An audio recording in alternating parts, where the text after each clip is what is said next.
the Legends of Fabled Realms Beta Weekend here on beasts4.com. This weekend we have an epic kit bashing competition, with one lucky winner taking away an exclusive Dragos miniature, an exclusive Stoic miniature, a warband of your choice, and you will also get to work with the team at 4Ground to create a new character to go into the Legends of Fabled Realms. Plus, we have 4 £500 gift vouchers for 4Ground terrain products to be won this weekend by getting your comments in on the live blogs. Hello everybody, we are back here at the 4Ground Fabled Realms Beta Weekend. This time I have been joined by Andy and Cad. We've managed to drag them away from all of our beta testers to sit down and have a chat. And not Ben, because he got caught. It happens. Okay, this is the thing. I'm going to say this to you on camera and you on camera. Ben's kind of like a claymore. Conversationally. What, you keep the front towards the enemy? No. You trip it and it's just balls go everywhere. Yeah. Yeah. I think somebody asked him, how did the Grimian priest get involved? Yeah. And he's been gone for about half an hour. Yeah. A good weekend. People are loving just, crowbarring in, getting at the secrets. Yeah.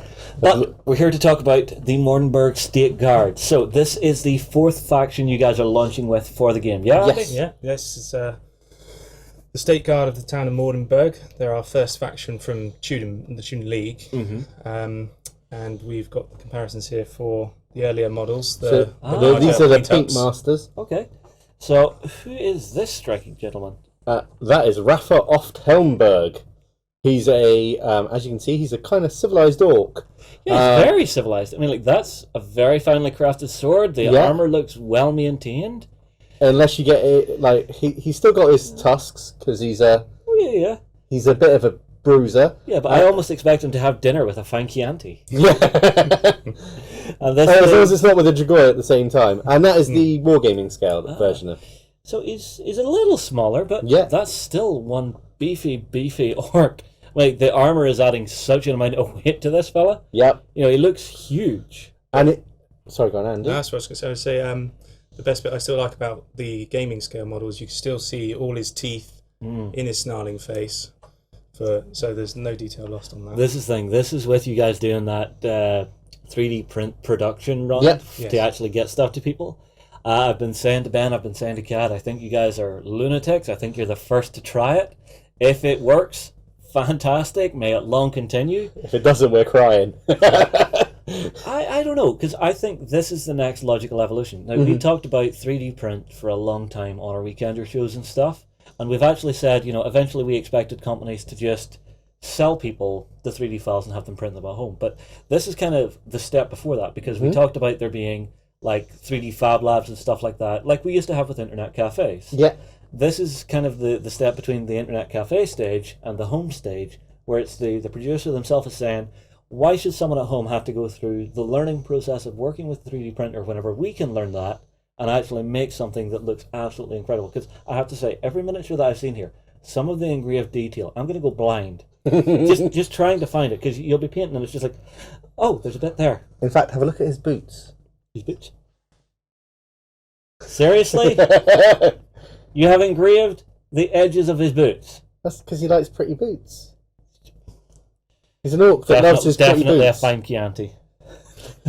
And he, so the Mordenburg State Guard has recently gone through a period of reformation. You might have seen a picture of a character called Grimwald. Grimwald is the High Marshal of Mordenburg, and he is also an orc. Now, he was part of the Patricians Guard, which we can talk about in a minute. We've got some of them here. And they are the elite troops of Mordenburg. Yeah.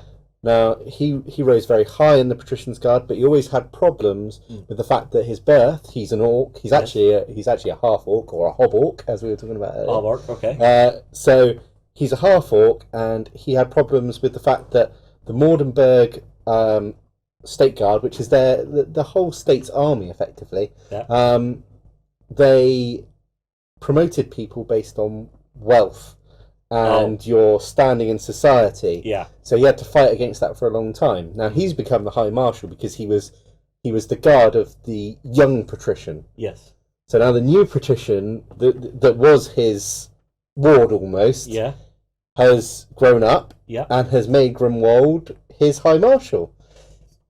Break the mold. Yeah, well, Grimwald's now caused some problems because what he's done is he's made the State Guard a meritocracy. Ah. So Rafa has now become a captain. Rafa knew Grimwald, Yes. so he's now a captain, but his issue, and we don't have a miniature of this character, is his lieutenant is somebody that under the previous system would have done a lot better.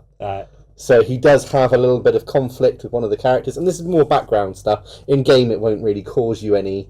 There's no problems. I don't know, because it's funny how many times the thematic stuff, the stories like that, will actually show up and work on the battlefield. I'm sure you've seen it. I'm sure you've seen it. Well, I'm currently working on part of the legacy rules for this, and we're thinking of where the Mordenburg State Guard have to use influence to gain soldiers. We're thinking part of that is actually going to be setbacks caused by rival officers, like sort of Napoleonic officers that when they backstab each other or pay someone else above them. So an untimely letter? Yeah. Exactly. And they might get dismissed, or the wrong soldiers turn up, or they get a bundle of leathern when they wanted more crossbowmen. Yeah, or, you ordered some fresh swords. Unfortunately, there's a bit of rust on these. Exactly. Yeah, or you get letters. Wellington in the Napoleonic Wars, while he's in the Peninsula, got letters to count how much jam he had. Sent back a letter saying, "I'm busy fighting a war at the moment. If you want to count jam, come over here." Yeah. Really? Someone sent a letter saying that? Yeah. So it's the same kind of thing for the Mordenburg State Guard, unfortunately. Okay, so there's a lot of political aspects going on, just undercurrents behind the scene that you're engineering in there. Yes. Yeah, to give it a bit more character. Excellent, excellent. Now, as troopers, as fighters, how do they stack up? Are they good? Are they well-trained military? So they're a bit better than average humans. Yeah. So an average human would roll a green dice for combat. The Mordenburg State Guard roll, depending on whether they're an archer or a halberdier, they roll either a blue dice in combat or a blue dice for their shooting, so they can achieve the criticals, which is important. Where they also do quite well is their equipment is good. So the guys, if you look at this guy, you might recognise him. He's at least mildly familiar. If we just do a reveal here, who's that man? I don't know. He's quite talkative though. Yeah. He looks like he would really hurt you if he hit you. Yeah. Let's be honest here. This is very, very hefty. Not only has he got a back and breastplate, but if you look, he's actually got mail on as well. Yep, there is mail underneath there. So that counts as half plate. Yeah. So they're some of the best armoured units in the game. Is this guy just a normal minion? He's just a henchman. So as you can see, she's got the same. Okay, so this is the female variant of a halberdier? Yeah. Yeah.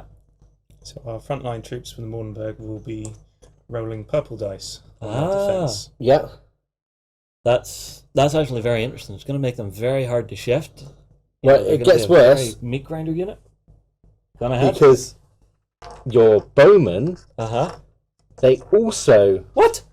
are very heavily armoured. That's not how a bowman normally looks. No. Well, if you're in the front lines, you don't want to be messing with her. Yeah, well, I suppose the sharp bits. Sometimes they shoot back. Yeah, and what it means is they're very good at holding positions they need to, and that fits their playstyle quite well. It's mainly about working together. So some of their cards are, in fact, I think we've got a picture of one of the cards. Yes, so we have a beautiful piece of artwork. Yes. Which is, nice big battle scene. Very nice design. So this one, this card allows you to activate 2 units at the same time. They are the only army currently, the Tudenberg forces will be able to do the same, that are able to allow 2 units to activate or react at the same time. Now that's a very interesting dynamic in the game, because that's one of the things that I've loved so far about the game is that ability to sort of counterplay your opponent, but it does cost you. Is that still currently there in the betas? Yeah, and you've also got the fact that unlike the other factions who generally have cards that will... So, Eightfold Path, you've got Duty's End. Yeah. Really nice card, because when your hero goes down, they can take somebody else out. Yeah. You got the Dragoi. They've got a card, Unnatural Vigour, which increases their resilience dice from a 5+ to a 4+. So you've just taken a load of wounds, I can block a load of it. I block 50% instead of a third. Yeah. Right? You've got Sellsword Guild, only the money matters. Now, Sellswords, their biggest issue is their morale. They're more likely to run away when they reach the 50% broken mark. Yeah. Now, only the money matters, clears off all fear tokens as long as you can roll a success or a critical on your morale. Nice. So they can effectively pay their men Yeah. to keep them in the fight. Yeah. Hold the line, you get a bonus. Yeah, and they get cards, veteran of 100 battles. You get as many green dice as your experience level, which is amazing when you've got a leader who's level 10, so they get 10 extra dice. Yeah. Mordenburg State Guard, no buffs in that way. The buffs are all about, I'm going to move at a different time. I'm going to generate extra momentum. So you thought I was about to end my turn. Yeah. I've played this card. Aye. I generate more momentum. Aye. Their army rule is the fact that they always count as if their morale was higher. Not their morale, their command. So they can have, normally a unit has your command plus 1 in miniatures. Yes. Can have. Now, they count that as an extra 1. So it means henchmen can run around in groups of 3. Yeah. Your commander can have more men with him. They can take... There's a great tactical flexibility to them. Yes. So they're not... Card-wise, they're not the most powerful. But they sound consistent. Yes. And that sounds dangerous. Which is where his combat comes in. His is Wallenstein, which is a form that uses his stamina in either attack or defense. Which means that his stamina made him have lots of cards, lots of stamina-based cards available to his faction. Yes. It also means you can play some of the cards and you take a test and you put dice from your stamina into your attack or your defense. So is that Herculean effort sort of thing? He's just really going for it? Okay. So, and your favourites are the wizards. Of course. We've got both Marcus and Amelia here. Marcus first. Marcus, yeah. And now he's a veteran wizard. He has done both the initial training program through the non-such university where they have to join the Mordenburg State Guard for a certain number of seasons. But he loved it so much there, he's decided to become a full-time military wizard. Okay. He's a practitioner of fire and earth magic. And he's taken on the apprentice of Amelia. I'm sorry, every time I look so close at these, there's tiny things, the little spectacles. Yeah, he's got all the... It helps him with his magical loci he's got in his hand. So, magical loci are ways to boost your magicka, and they could be anything. So, for some people, they'd be an engraved skull. They could be... Well, that doesn't look sinister. That doesn't. Well, we don't... He's not out yet, and he's only been hinted at to the Kickstarter backers. But one of the not Kickstarter, one of the expansion miniatures that's going to be coming out is so the non-such university, they believe that you should study everything. Okay. Because if you study everything, you can understand it. Right. So there is a wizard who supports the Mordenburg State Guard who, let's say, some of them don't like because of his... I don't know the best way to put it. Is he quite his creepy collection? Yeah. Oh right, I thought you were going to say he was quite the libertine. No, not quite that bad. He let's say if you fell on the battlefield, he would enable you to keep fighting. What, whether you want to or not?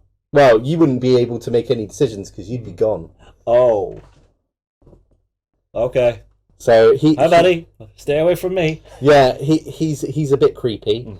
And we have our other mage. Yeah, this is Amelia, as you're saying. Yeah. So she's a practitioner of water magic. She's one of the favourite characters for a lot of the Kickstarters, actually, before her story. Unable to control her magic as a youth, she frequently flooded her parents' house until they basically banished her because they were fed up with that. Oh. She travelled to the university and is now doing her tenure of several seasons in the Guard. I see. Again, gorgeous details. Looking at this cloak, you've engraved little bits of fire onto this. Yeah. And just the actual facial feature and the actual pose you've chosen for, and the pose that you've chosen for a lot of the other figures, it really harks to if they have an elemental affinity. She feels like she's got a very flowing martial art. Hers is very specific to that, yes. It's martial arts to help her focus her powers. All her magic is all about the movements. Oh, I see.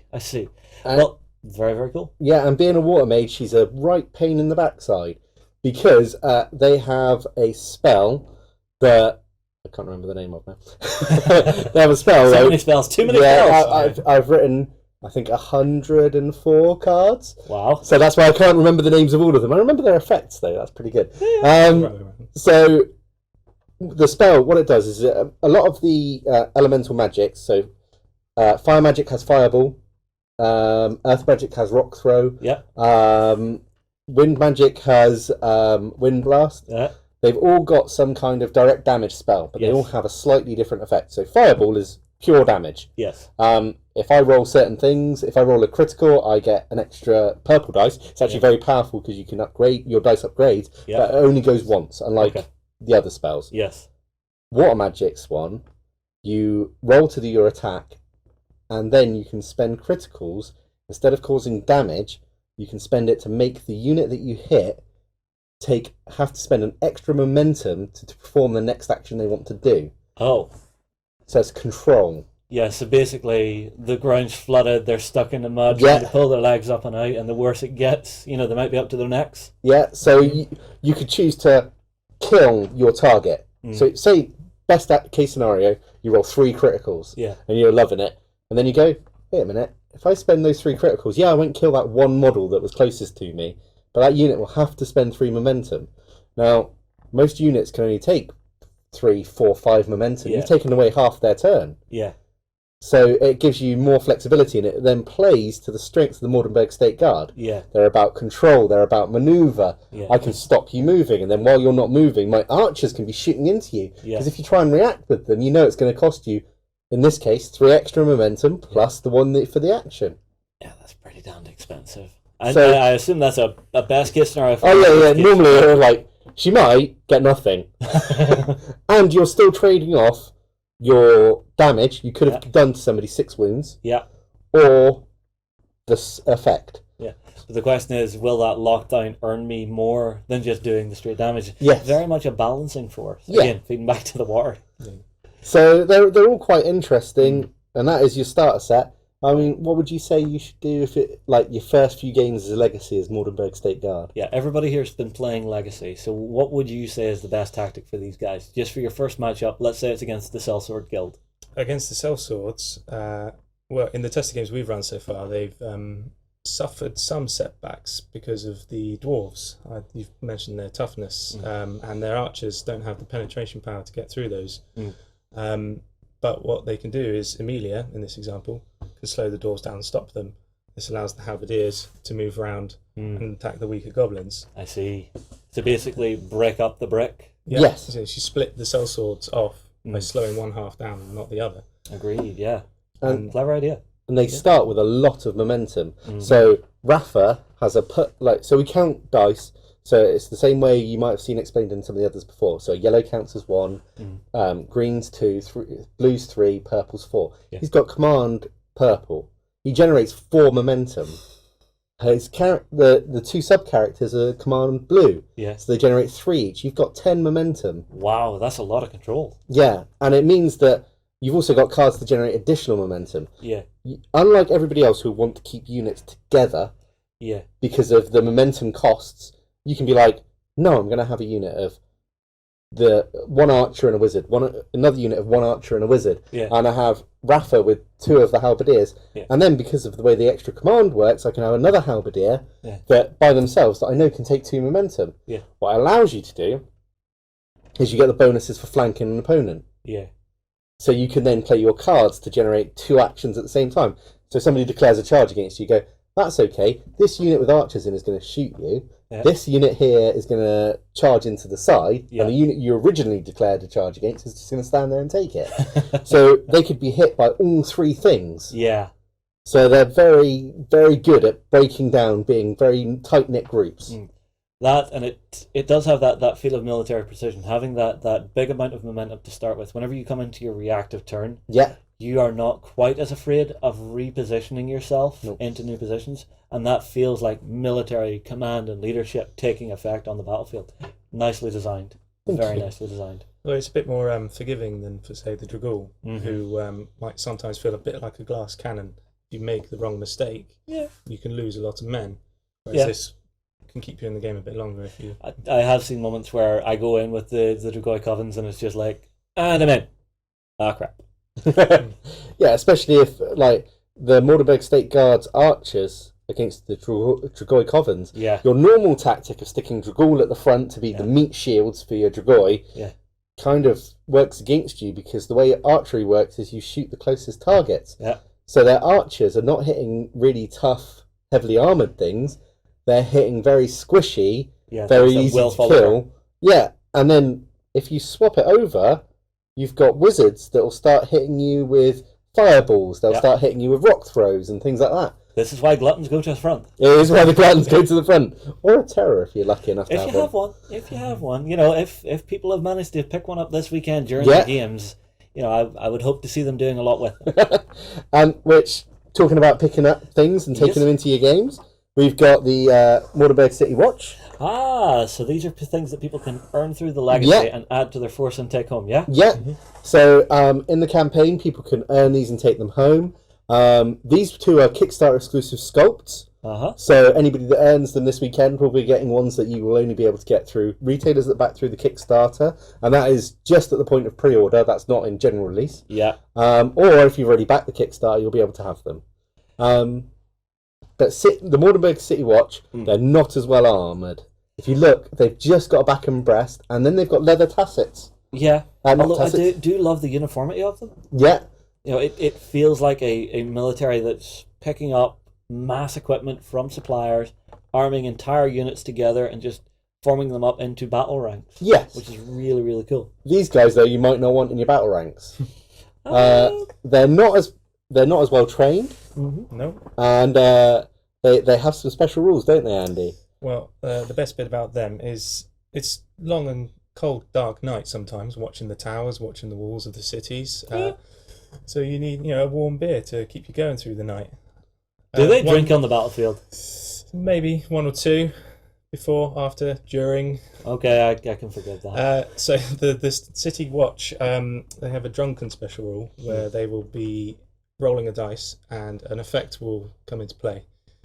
This can make them very aggressive sometimes, very belligerent, or it could make them very resilient because they just ignore everything that's going on around them. Well, if you have enough beer in you, you're 10 foot tall and bulletproof. Exactly. Yeah. So they're a bit more of a fun element, which can work nicely with the other more static elements. And Nice. talking of recognising people, the tall one.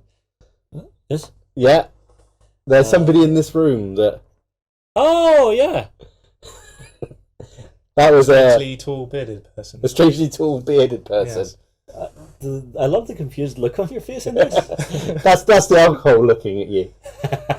Yeah, both models are sculpted on drunk images, so Ah. that is authentic. So looks. That's clever. It's in the eyes. And the other one is a guy that's helping out there. You've probably seen him around. That's Frankia in the game. He's Francis. Now, I will say he looks less drunk, more punch happy. Look at his knees. Oh, yeah, okay. Just there's a little wobble to the lag there, so yeah. So yeah, they do have this rule that it doesn't have any negative effects. Particularly, their stat line isn't brilliant, but there is a possibility if you turn them resilient, they get that 5 up, the green dice to any wounds they take, and as humans, they have 2 wounds each. Yeah. So that is actually a really nice thing to have. Also, in some of the scenarios, ones that you'll see after the weekend, we're doing a let's play of the Watchtower, and you'll see them there, and they're quite helpful because spears have reach. Yes. And the benefit of reach is that you can strike somebody within an inch of you. Yeah. And if they don't have reach in return, they can't strike you back. Yes.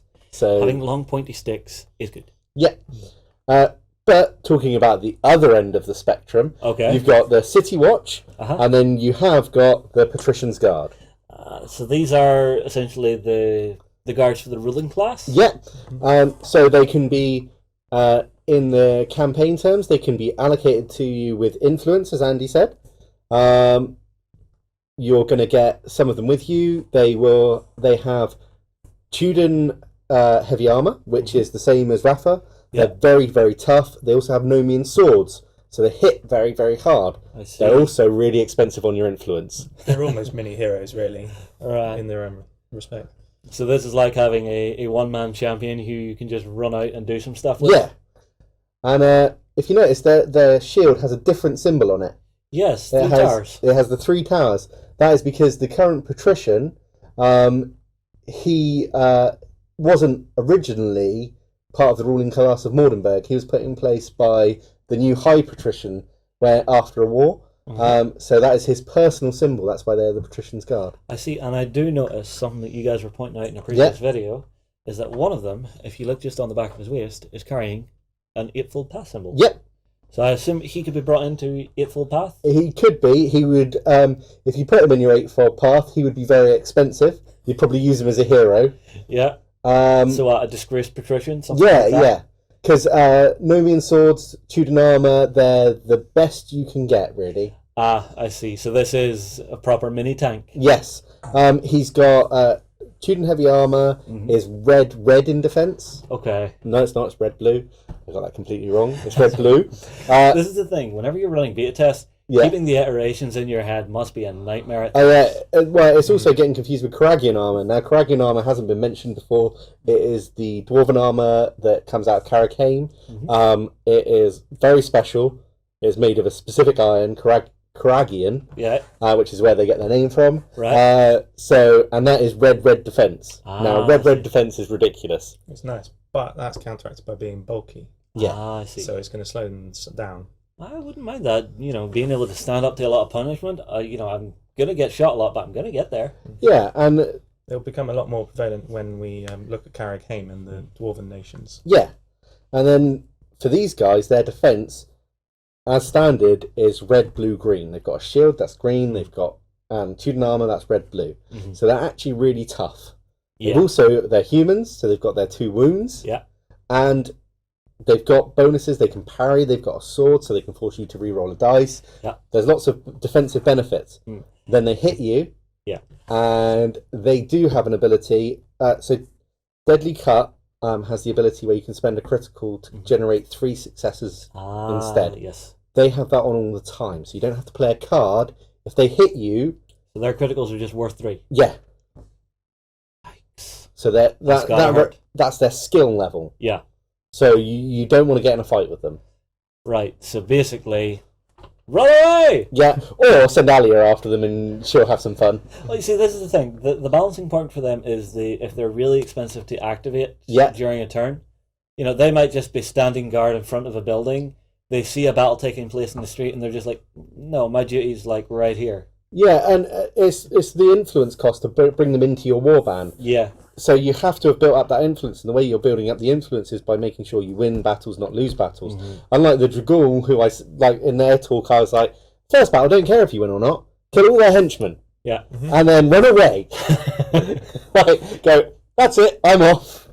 Okay, I will take that advice, of course. And like, if you're gonna win, Yeah. go for the win because it's better for you in the long run. Yeah. But building up your forces, that's a good thing. Yeah. Mordenburg State Guard, you can't afford to do that. Yeah. Because if you run away from the battlefield, you'll lose the influence. I see. If you win the battle, you gain the influence. So is it worth spending the lives of your men? Yeah. Are you that cold-hearted a captain that you would spend the lives of your men to gain the influence to get your Patricians Guard? Because I won that battle, and I wrote the very good letter home. Well, this is the thing. I mean, like, you look at it and you have to wonder, do I gain enough influence from the risk of this fight Yes. to actually recoup my losses in men? There's always more bodies back home Yep. in the cities. We can scrape off some extras, get them trained up, get them in armor, get them out there. You know, but am I going to have the influence to actually manage to pull that off and get a little extra? That's the question. And you can trade your influence for money to buy your captains and your heroes better personal equipment. Oh, I see. So, yeah, everybody's getting their wages. Just, you know, the 5 gold slipped into my pocket. It was an accident. Yeah. And it means they've got a nice mechanic that's different to the Sellsword Guild. Yeah. Sellsword Guild where they just get gold. Yeah. They don't get the tithe like the Eightfold Path do, and they don't go on a hunt like the Dragoi do. Yeah. And then talking about the way people do Legacy, just quickly, every faction is going to have some kind of... It might be semi-unique, but they're going to have their own kind of thing. So we've talked on and off about the Fellendorf Militia. We're not really showing them here. Yes. But their mechanic is that you only have heroes, like the Adventurers Guild. Yes. But you roll to see how many of your farmers turn up. Ah. Now, if your farmers turn up, say you get D6 farmers per Yeah. hero. Because Yeah. it's their personal village people. Yeah, calling in the vassals. Yeah. Exactly. You then have to decide whether you will send some back to the fields and generate money, Yeah. or keep them with you and fight. Oh. So you have almost an economy of your vassals. Yeah, I like that idea. I'm trying I to really balance like it that. to not run out of money, but also be able to win the fights. Yeah, definitely. All right, well, guys, thank you very much for showing us the faction. Everybody, I tell you what, get your comments in below. Does this one sound like fun to you?